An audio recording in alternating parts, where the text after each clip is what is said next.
Hi, this is Tom Kelly, professional business coach with Potential in Motion with your sales tip of the day. Today's sales tip is doubling your sales by managing your boss. As a business coach, I coach a lot of salespeople. One of the questions that I constantly get from both salespeople as well as sales managers is, how do I grow my sales? Surprisingly enough, the answer to this question is simple.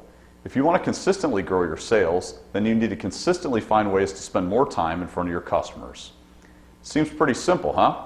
Well, in today's high-tech world, where the salesperson has to deal with tracking software like Salesforce.com, being easily accessible via cell phone and email, and sales managers that like to use these tools to micromanage their people, that salesperson has another daily battle to fight, and that's their manager.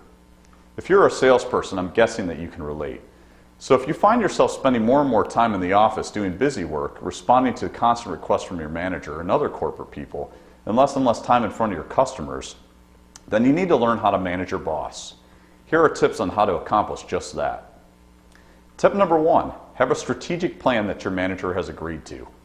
If you build a strategic sales plan that details out your sales goals, as well as the sales activities that you need to be focused on in order to hit those goals, that has been signed off and approved by your manager, you can leverage this in the fight against being micromanaged.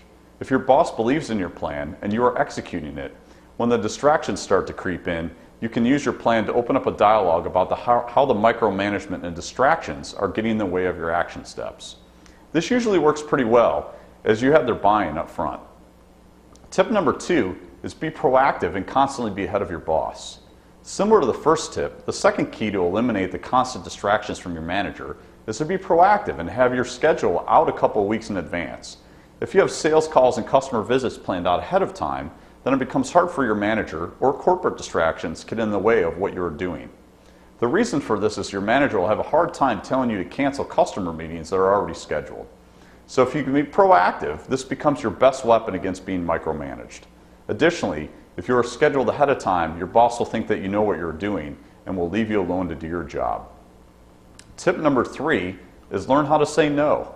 The biggest issue I see salespeople having with creating healthy boundaries with their manager is knowing how to say no in a respectful way that won't upset them. The best way to do this is to respond positively to the requests that your manager is making, while at the same time making them aware it was going to not get done as a result.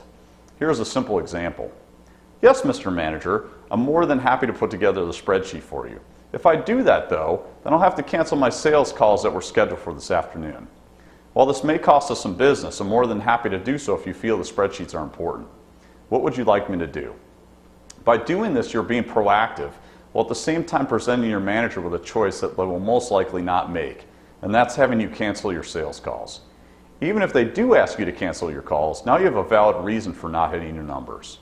So if you're finding your manager is constantly getting in between you and your customers, use these 3 simple tips to manage your boss and leverage your way to higher sales. Happy selling! If you're a salesperson, entrepreneur, or small business owner, and you're looking for some more tips, tools, and resources, please visit us online at www.businesscoachchicago.com.